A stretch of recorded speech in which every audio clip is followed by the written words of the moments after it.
L'analyse de l'information. Tendance.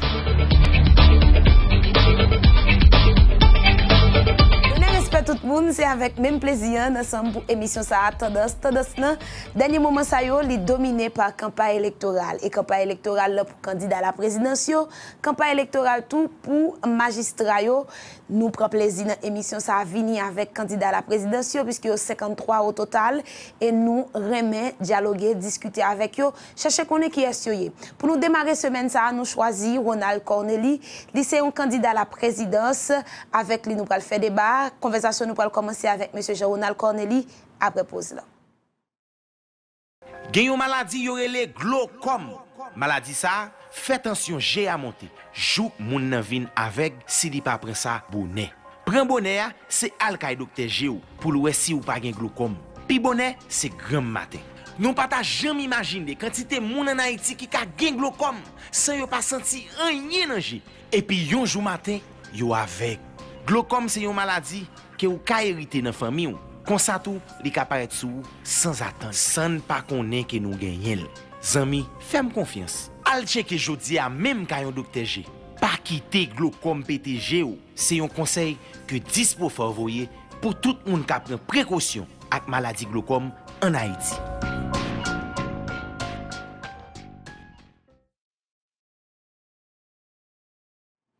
Nous tournons après pause là. Merci en pile pour fidélité placée dans l'émission ça.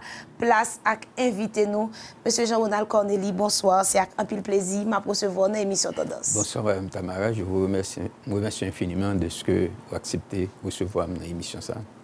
Son plaisir qui partagé. Moi, je connais Jean-Ronald Corneli, c'était médecin. Il était directeur général de l'hôpital général de l'époque. C'était dans l'année 2008. Très bien, 2006-2008. 2006-2008.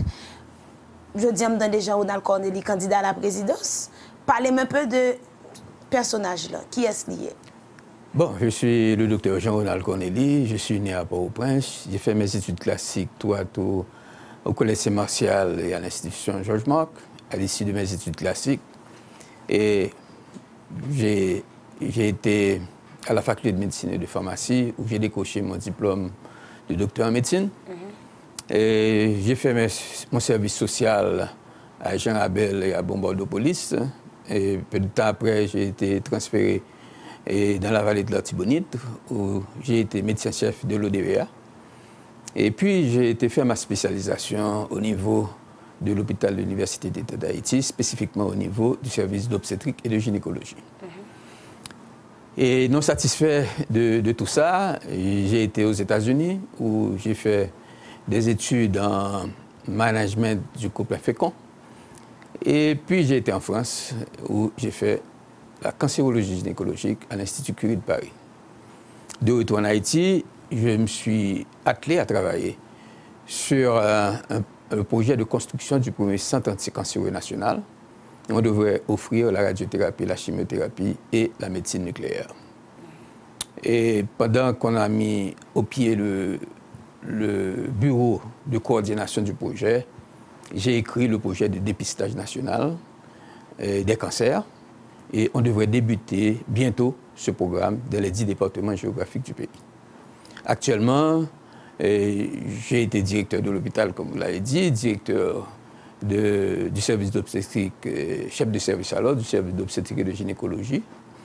Et actuellement, je suis responsable du programme de cancérologie du ministère de la Santé publique et de la Population, avec le titre de directeur exécutif du centre qu'on va ouvrir, coordinateur du projet de rétablissement de la radiothérapie en Haïti et responsable du programme de cancérologie du ministère. Parallèlement, on fait politique. Mais avant de venir dans le parcours politique, là, ou marié, ou bien petite. Oui, bien sûr. Je suis marié, j'ai 5 enfants, 3 sont déjà mariés, 2 autres sont à l'université. Intéressant.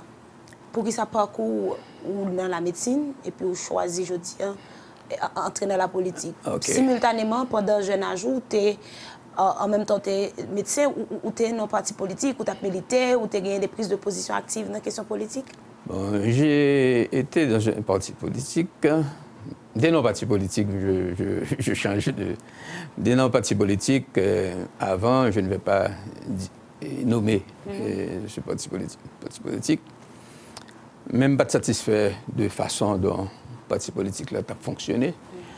Et puis, je me décidé de me quitter, ça fait 2 ans. Et puis, étant très proche de la misère des gens, dans ma pratique professionnelle, donc à ce moment-là, en cancérologie, ce n'est pas la médecine seulement que considérée. Et on prend d'autres facteurs environnementaux, des facteurs, le mode d'habitat des gens, la promiscuité par exemple, et le système d'alimentation des gens, et tout ça rentre en jeu dans la problématique de cancer. Ça fait 24 ans que je travaille sur le contrôle du cancer en Haïti. Et je me sens pas avancer, j'aime voulais avancer. Il y a beaucoup d'argent qui ont été dépensés et le projet n'a jamais démarré. Actuellement, grâce au concours du Fonds de reconstruction d'Haïti, le ministère de la Santé publique dispose de 11 millions de dollars depuis 2013. Et jusqu'à présent, nous pouvons commencer la construction. Et en 2010, il y a un groupe de monde qui t'a contacté pour me candidat à la présidence déjà. J'avais refusé. Pour qu'ils soient estimés comme votre copain? Et on m'avait pris à brûle pour point et je ne me sentais pas encore préparé pour ce genre de truc. Préparé? Bien sûr. Okay. Et j'étais vraiment embourbé dans ce projet parce que je voulais que le projet avance. Et étant donné qu'en Haïti, nous avons une incidence qui est plus élevée de cancer, nous avons un taux de mortalité plus élevé et nous avons de bons facteurs environnementaux, etc., alimentaires qui entrent là-dedans et qui concernent les médecins. Parce que les médecins sont un monde qui vient pour résoudre des problèmes de santé, mais les problèmes de santé, ils ne sont pas substantiels. C'est autour de nous, les problèmes, et sous pour malaria, sont moustiques qui piquent. Donc il y a un bon problème pour résoudre, pour que l'incidence, on sait de maladies, ou bien faire disparaître. Si nous prenons un exemple tuberculose, depuis un petit monde, on a fait tuberculose. Tuberculose ne va jamais disparaître. Mais pour que ça ne va jamais disparaître, c'est parce que les conditions d'habitat mondiaux laissent à désirer. Là, on entre dans un bidonville, depuis on entre dans un corridor a fait noir. Là, on entre dans toute pièce caillou, tout fait noir. Le soleil n'a pas jamais pénétré là-dedans. Ça veut dire que il y a un monde qui peut prendre une décision pour expliquer ou bien pour changer les conditions de vie mondiaux. Autrement, le médecin est toujours là, en dernier recours, pour toujours patcher et problèmes en relation avec les gens mondiaux à vivre. Donc, dans ce sens, je me sens interpellé pour me prendre des positions par rapport à toute problématique. Ça. Donc, ça veut dire, si je bien comprendre l'intervention, nous mettons pile l'accent sur la question de santé, cancer, taux de mortalité. Donc, l'idée pour venir candidat à la présidence, je dis, sorti là. Faute de constat qu'on fait dans la question de santé, on dit pour qu'ils soient pour candidat. Mais est-ce que c'est seulement leur candidat ou bien un poste de décision qu'on apporte vraiment des solutions réelles à des problèmes que le pays a? Parce que je prends toute poste déjà, j'aime qu'à décoller et j'ai des relations avec une bonne organisation internationale, dont l'Agence internationale d'énergie atomique, qui occupe de l'utilisation d'énergie nucléaire, que ce soit à des fins pacifiques ou à des fins belliqueuses. Et l'Agence internationale d'énergie atomique a rentré plusieurs fois en Haïti pour pousser Haïtiens à faire projet. D'ailleurs, le projet que m'a dit, c'est un projet qui était dans un contexte régional. Et depuis 2002, tout l'autre pays de l'Amérique latine et Caraïbe qui a fini à projet. Haïti pour que j'aime démarrer. Donc c'est un problème. Donc je suis directeur du projet, mais je n'arrive pas à avancer. Et maintenant, il y a un tas de choses qui se greffent sur le projet. Parce que ce n'est pas la maladie en soi, il y a tout un contexte qui détermine cette maladie et les autres maladies. Souvent, on dit que c'est ça fait déjà, c'est passé ou qui définit présent. Des gens qui disent dans la politique, là, on dit un pote l'autre mot des affaires, ils demandent qui ça fait déjà. Dans le cours de pile qui a dit mais ça a fait. Donc je dis moi j'ai chance de parler avec Jean-Ronald Corneli. Je me rappelle en 2006 et 2008 tout est directeur général de l'hôpital général. Qui soit qu'a dit que en termes concrets côté qui était dans l'hôpital là côté fait. Qui était primordial pour moi dans l'hôpital là, c'était fait que l'hôpital là par finance prend soin de la population. Mais l'hôpital là, structure qui était dans l'hôpital là, pas de permettre ça. Et là, nous commençons à mettre des structures pour que l'argent de l'hôpital serve aux malades hospitalisés, c'est là que difficulté me commençait. Alors, c'était un désordre administratif, et quand on a voulu mettre de l'ordre, tout le monde se rebelle. Donc, c'est pourquoi le ministre Larsen m'avait dit, bon, vous avez trop de problèmes à l'hôpital, on va vous transférer au centre de cancérologie. C'est à ce moment-là que... C'est plus comme ça, transfert des vêtements. Exactement. C'est pas ça que tu es passé sous la cour de l'hôpital là? Non, j'ai trop de problèmes à partir de l'incident qu'il y a eu suite à tout ça. Par exemple, j'ai dû fermer la pharmacie parce que c'était insalubre et il n'y avait aucune norme pas respectée, etc. Donc il n'y avait pas de pharmacie officinale et la gestion des stocks qui était laissée à désirer, un tas de trucs. Donc à ce moment, j'ai fermé pour pouvoir restructurer. Donc tout ça a causé des problèmes. Donc on avait aussi des problèmes par rapport au maintien et à l'utilisation du matériel. Et je me rappelle, quand il fallait mettre les congélateurs, par exemple, à la cuisine, j'ai dû rester à l'hôpital, faire enfoncer un mur, parce que c'était tellement important, ça ne pouvait pas passer à travers les portes, et refaire le mur avant que je me déplace. Et peu de temps après que j'ai laissé, on a pris les moteurs au niveau de ces congélateurs. Là, il y a un problème très sérieux de gestion, et je pense que en Haïti, les Haïtiens n'aiment pas Haïti. Les Haïtiens n'aiment pas leurs confrères. Non, pas trop fort. Ah bon? Les Haïtiens n'aiment pas les concitoyens. Je ne sais pas pourquoi. Pourquoi vous avez un matériel qui doit servir à peu près 1 million d'habitants? Vous-même, vous passez, vous prenez le moteur.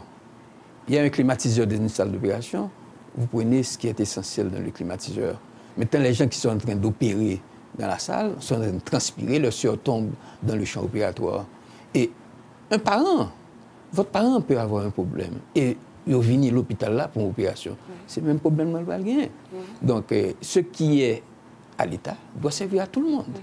Jusqu'à ce qu'on le remplace, mais on connaît. Non, mon fait nouvelle dernier moment ça, où que l'hôpital général, je dis parce que il y a des soins que y a nécessité. Récemment là, nous avons 2 confrères nous qui sont perdus la ville parce que il y a un qui mourut sur le champ, certes, mais l'autre qui arrive à l'hôpital général, il n'a pas de soins vraiment qu'à nécessité. J'étais vraiment consterné par cette histoire-là. Bon, maintenant, on dit qu'on est en train de faire une restructuration, on va avoir des bâtiments neufs, etc. C'est une bonne chose. Mais il ne suffit pas d'avoir des bâtiments neufs. Il faut qu'on ait une bonne gestion. Une bonne gestion qui doit conduire à de meilleures qualités de soins à la population qui arrive à l'hôpital. Parlez-moi de parti politique ou la donne, RPH. RPH, c'est un très jeune parti politique dont le siège social se trouve à Léogane.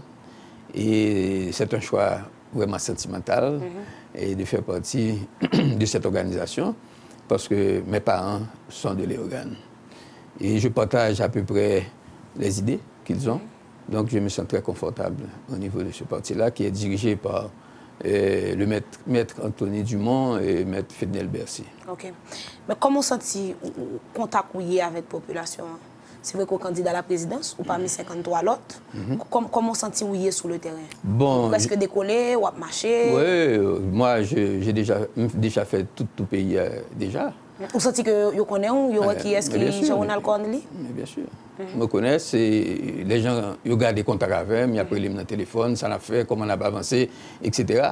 Donc, tout déjà fait dans le pays, et contact que j'ai déjà pris, montrer que il n'y a pas tant de bail de moi. Donc, moi, je essayé d'organiser pour me le mieux que je suis capable.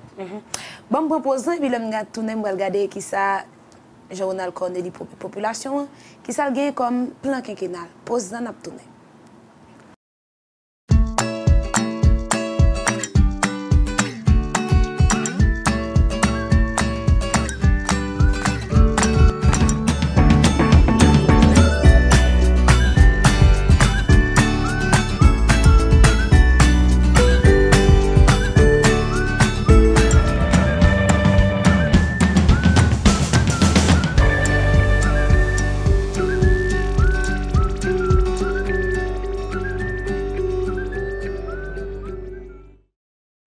Deuxième partie, émission Tendance. Si vous faites connecter, m'invitez aujourd'hui, c'est Jean-Ronald Corneli, le candidat à la présidence au parti RPH avec les fait débat. Monsieur Corneli, je me demande qui ça qui sont chita programme qui est là. Même moi, mise en pile sur la santé.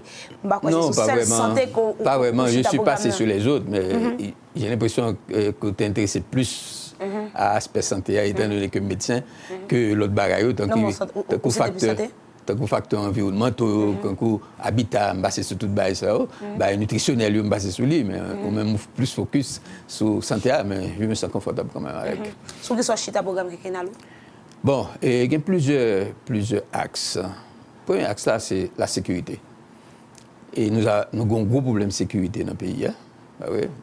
Moi, personnellement, je passe une grande période d'insécurité au point que je suis obligé de quitter le pays pour un certain temps.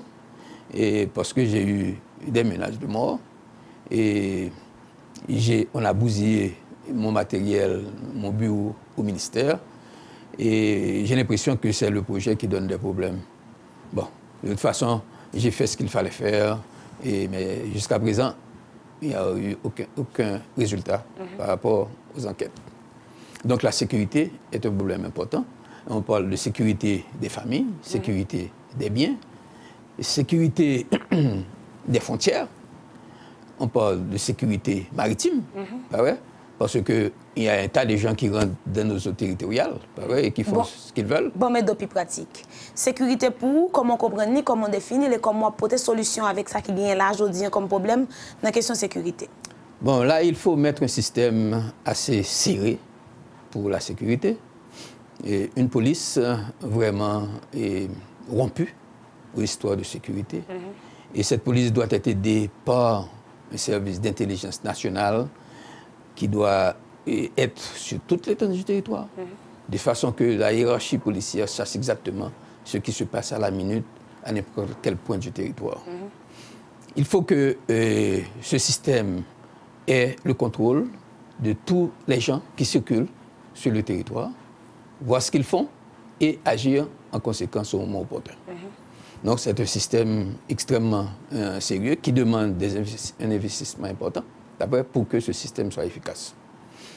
Donc, il faut aussi la sûreté du pays et la sûreté de notre espace aérien aussi, pas vrai? Et jusqu'à présent, on n'a rien de tout cela. Pas vrai? Et je ne pense pas qu'il y ait des bateaux de croisière qui suivent la mer, des avions ou des satellites qui suivent l'espace aérien. Okay? Donc, la sécurité et la défense nationale marche à peu près de pair et des fois ils s'entremêlent. L'éducation? Voilà. L'éducation, c'est un gros morceau. L'éducation, on doit prendre l'éducation depuis le kindergarten, la maternelle, jusqu'au doctorat. La maternelle doit préparer l'enfant pour les classes primaires, les classes primaires pour les classes secondaires, etc. Et c'est aussi, on constate qu'il y a une insuffisance de formation de petits monde que nous recevons au niveau de l'université. Au point que nous sommes obligés de faire des cours de français pour un petit monde qui sortit en philosophie. Donc nous trouvons que ça sont aberrants, sont perte de temps. Et que pour combler des déficiences qui y a au niveau de l'école, pour qu'au niveau de l'université, on ne soit pas obligé de faire un cours français d'1 an, qui est insignifiant par rapport à 15 ans que tu as passé l'école. Ça, c'est un premier problème. Parce que ça posait des problèmes de compréhension étudiants, leur a explosé courant. Parce que moi, j'ai 38 ans d'enseignement à la faculté de médecine, ils me constataient des gringolades de capacité étudiants pour capter les cours qu'on a passé par eux. Et là, de la philo à l'université, c'est un gap. Qui gap lié? Il n'y a pas d'orientation professionnelle. Je ne sais pas si vous avez été orienté lorsque vous êtes en philo pour faire choix professionnel. Moi-même, je vais faire le moins et jusqu'au Nyamba, je fais toujours. Donc, ça a son gros gap et on doit accompagner les gens depuis la seconde rito philo pour montrer les gens qui direction pour le prendre par rapport à la structure sociale et par rapport à la capacité économique. étant donné que ça n'a pas fait, il y a un bon petit monde qui prend des mauvaises directions. Qui apprennent des métiers qui n'ont pas de travail sur lui. Parce qu'il n'y a pas de capacité pour installer, pour pratiquer. Et il y a l'autre qui a un tas de problèmes économiques, etc. Et qui retrouvent au concours des professionnels de second rang. Donc, je pensais qu'il y a des orientations que nous avons fait pour Timonio, que nous avons comblé des gaps que nous avons dans la société par rapport à créneaux techniques. Donc, créneaux techniques sont créneaux que nous pouvons prioriser de façon que nous suspendons rechercher techniciens à l'étranger qui pour faire des travaux que normalement nous étions supposés faire et qui a enfoncé nous dans la fuite de devises que nous gagnons déjà comme un débat qui est exagéré par rapport à l'alimentation, non? Quantité farine, nourriture, sucre, toute qualité de bagaille, vêtements, etc. que nous avons commandé, tout ça nous besoin, tout c'est commandé. Donc, monnaie nous envie de bas semblant, hein? OK? C'est peut-être ça qu'on y a, nous avons besoin $11. $1 américain. Donc, il y a des mesures pour prendre. L'université, c'est une là-dedans qui peut faire ça. Ensuite, nous avons un accompagnement et étudiants, les finis dans l'université. Parce qu'il faut non, mais ça, c'est des constats. Depuis certainement avec un journal Corneli qui dit mes constats, et moi-même sous présidence PAM, mais comment ça à pied? Mais voilà, le m'a fait ressortir constat, c'est toute barrière que je vais le corriger. Non, mais comment corriger? Comment avec qui font, avec qui dispositif? Parce que nous ne pouvons pas passer chaque coup. Nous allons arriver dans le fond. Non, allez-y. Moi, c'est fond intéressant. Oui, il y a des problèmes. Il faut filmer tout problème. Non, problème, d'accord, ni moi, ni vous, ni téléspectateurs, nous connaissons déjà. Nous allons dans le fond. Si vous connaissez, vous avez corrigé déjà. Je connais. Fais-moi confiance, je connais. Je seulement voté par émotion. Je voté par euphorie. On bien mal à de parole, je prends bien mal là. Mais je connais. Et on va parler de population? Oui, population. Non, je ne connais. Je connais. Sinon, ou même moi-même, nous ne connaissons. Mais sinon, 2 ans, 3 ans après, on ne peut pas passer pour ça, on voté, on ne peut pas prendre la rue. Donc, je connais. C'est que c'est des choix, nous mettons, on fait des choix, on bien mal à de parole. Tant pour un monde qui bien mal, on pèle parole là, on dit bon, moi premier mal là, me quitter pèle parole là, c'est pèle parole là. Ah pareil. Donc bon, tu n'as pas rien tout à fait tort. Mais en général, il y a des aspects dans la question que vous pas connaissez. Tant coup. Tant que ça me dit si vous pas connaissez, si vous pas fait, c'est que vous pas connaissez.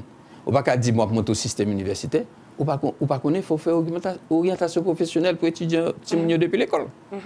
Vous d'accord? OK. Donc si nous voulons aller dans le doctorat, donc, on préparation pour faire un doctorat, pour faire une maîtrise et puis le doctorat. Côté système maîtrise, c'est qu'on y a appelé mettre un système maîtrise dans une série d'universités. On a allé dans le fond. Ou président de la République, dans la question d'éducation, pour faire Saoudi, pour des corrections, sans doute, on n'a pas besoin de fonds additionnels. Est-ce qu'on a une idée de budget République, là, comment émerger pour aller pour question sécurité, défense, pour question éducation, comment même on va prendre? OK. Et c'est que là, on a parlé de plan économique. OK? Nous prévoyons pour nous faire un plan économique sur 25 ans. Un plan économique. Qui approche économique qu'on va prioriser dans le gouvernement? Pour bien comprendre. Si c'est libéral, on veut bien comprendre. Qui approche économique qu'on va prioriser ou même? On a priorisé une économie ouverte sur le monde. OK. Ça veut dire qui ça? Ça veut dire qui ça? Qu'est-ce qui se passe au niveau de l'économie du pays actuellement? Et quelles sont les capacités du pays pour répondre aux problèmes économiques. Nous ne pouvons pas résoudre le problème économique, nous acheter et revendre. Donc, nous faisons pour nous construire un système économique à partir des matières premières dont nous disposons. Et dans quel créneau on va trouver ces matières premières? C'est le secteur agricole. Et le deuxième secteur, c'est notre sous-sol. Même j'ai l'impression que tout candidat honnête visait l'agriculture. C'est parce que la géographie a dit que Haïti est un pays essentiellement agricole. Ce n'est pas pour ça. C'est après une analyse situationnelle que je vois que c'est dans cet espace qu'on doit aller. Parce que quand on va dans cet espace, on résout un tas de problèmes. La première chose, on a une agriculture qui se fait de façon vraiment rudimentaire. Donc, soit cultiver comme ça, ou pas qu'il y ait suffisamment de nourriture pour satisfaire la population, pas vrai? Pour conserver, pour réutiliser, pour que ça conserve. Parce que les légumes avec fruits, c'est un bagage qui ont duré de vie longtemps. Donc, vous faites transformer, mettez en conserve de façon que la population peut rejoindre après. Il faut aussi que vous preniez des dispositions pour faire exportation, de façon que soit exporté à retourner en dollars. D'accord. Donc, comment nous allons faire ça? Actuellement, c'est des petits lopins de terre que nous avons cultivés. Et puis, dans les petits lopins, ils mettent toute qualité de bagaille. Donc, selon l'analyse des spécialistes en économie, il faut que, comme un pays insulaire que nous sommes, à l'instar de Taïwan, qui est un modèle assez intéressant, il faut qu'on passe à la culture de grande propriété. Mais pour passer à la culture de grande propriété, il faut que les gens se regroupent. Les gens se regroupent parce qu'on ne peut pas éliminer les petits agriculteurs que nous reconnaissons là. Il faut qu'on regroupe ces petits agriculteurs pour venir des champs de 200 carreaux de terre. Pas vrai? Et à ce moment-là, le petit agriculteur vient ou entrepreneur à l'intérieur d'une propriété de 200-300 carreaux de terre. Tous les gens, tout le monde qui dans la coopération, ils viennent des entrepreneurs potentiels, pas vrai? Et ils viennent représenter une force économique par rapport aux banques de financement que nous pouvons mettre en place pour prendre crédit à un taux très bas, de façon que ils peuvent payer l'État et pour pousser l'agriculture. Et à ce moment-là, on va avoir un recul de la misère et de la pauvreté, pas vrai, qui est un facteur péjoratif pour notre société actuellement. Bon, je voulais bien comprendre. Et je voulais tout comprendre que le programme qui est c'est un canaran et puis le peuple et Moïse, il est canaran, mais il va pas entrer. Faisabilité, parce que pas oublier, le budget nous, il repose en grande partie sous la communauté internationale. Nous pas vraiment un budget qui est capable de permettre que nous fassions des gros dépenses. C'est vrai que nous faisons Petro-Caraïbe et que ni petite pam, ni petite pop, petite nous pouvons le remettre. Mais est-ce que nous, chita pour garder les, ou garder financer, pour garder programme? Non, financement pas suffit. C'est peut-être ça, me parler d'un plan économique sur 25 ans. Ce ne sont pas un plan économique qui est limitatif à 5 ans. D'ailleurs, nous avons un pays qui gagne 19% d'espace cultivable. Okay? Et en 19% d'espace cultivable, c'est 8% seulement qui est irrigué. Et tout canal d'irrigation que tu fais déjà ensablé, parce qu'en amont, on a des problèmes d'érosion suite à une exploitation exagérée de l'agriculture dans le temps au 19e siècle et au début du 20e siècle. Et actuellement, les mondes sont dénudés. Puisque les mondes sont dénudés, nous avons à peu près 1500 hectares de terre qui s'en vont dans la mer chaque année. Donc vous voyez qu'on doit prendre le problème sur différents points. On doit remembrer les bassins versants, pas vrai? On doit en même temps curer les canaux d'irrigation pour avoir un plus grand espace cultivable, de façon que nous produisons plus, pas vrai? Et nous sommes même obligés de déplacer la population dans certains secteurs pour nous faire des habitations pour eux dans d'autres endroits plus appropriés, de façon que nous ayons un environnement qui est plus décent et puis nous retrouver le cycle de l'eau qui est extrêmement important pour la santé et le bien-être de la communauté. Le phénomène du cycle de l'eau. Intéressant. Qui doit lancer campagne, M. Corneli? À la fin de la semaine, au début de la semaine prochaine. Qui compte choisir pour faire ça? Je serai dans une ville de province. Allez au Gane, je suppose. Pas obligatoirement. Merci un pile parce qu'on a répondu à l'invitation map du bon travail. N'espérez pas aller une autre fois. C'est un plaisir d'avoir participé à cette émission. Et je vous remercie, ainsi que les techniciens et au PDG de Télésignal. Merci un pile pour fidélité et attention. Placez dans l'émission ça, c'est là de mettre en bout dans l'émission Tendance. Nous allons croiser demain soir avec même plaisir et série causerie nous avec candidat à la présidentielle à continuer. Bye bye tout le monde. À bientôt.